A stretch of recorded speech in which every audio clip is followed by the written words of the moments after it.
আসসালামু আলাইকুম। আমার পেজে সবাইকে স্বাগতম।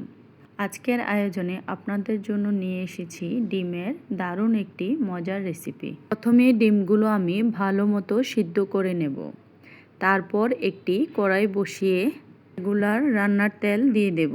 তেলটা গরম হয়ে আসার পর ডিমগুলো আমি ছেড়ে দেব। সামান্য পরিমাণ সাথে লবণ অ্যাড করব, সামান্য পরিমাণ হলুদ অ্যাড করব। এখন তেল থেকে ডিমগুলো তুলে নেব। দিয়ে দেব আলুগুলো একটু হলুদ একটু লবণের সাহায্যে ভালোভাবে ভেজে নেব। তার আঁচ মিডিয়ামে রেখে আলুগুলো ভালোভাবে ভাজতে হবে। এখন আমি আলুগুলো একটা পাত্রে তুলে নেব। আলু তুলে আমি এখন একই তেলে পেঁয়াজ কুচি দিয়ে দেব।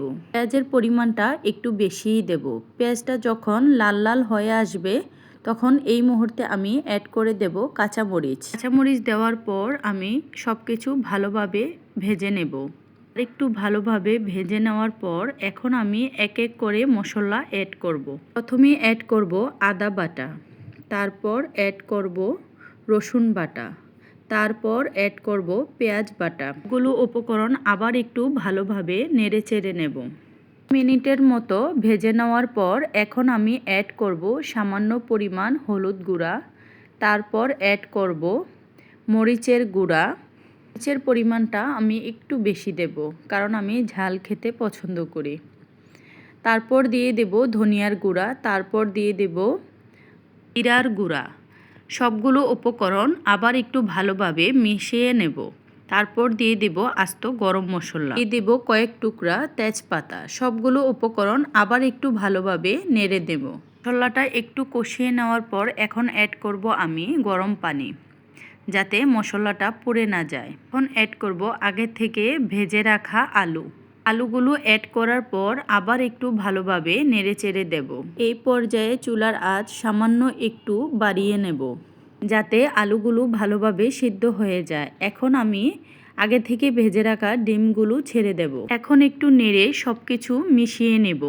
ফিরে এলাম 5 মিনিট পর। রান্না প্রায় হয়ে এসেছে। এই পর্যায়ে লবণটা চেক করে নেবেন।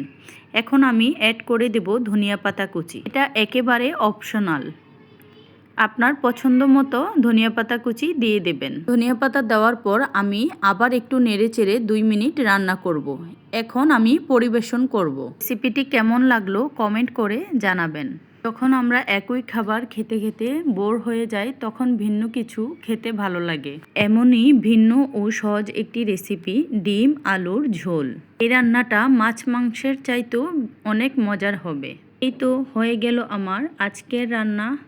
সবাই ভালো থাকবেন, সুস্থ থাকবেন আর আমার জন্য বেশি বেশি দোয়া করবেন। যদি ভিডিওটা ভালো লেগে থাকে তাহলে বেশি বেশি লাইক কমেন্ট শেয়ার করবেন। আল্লাহ হাফেজ।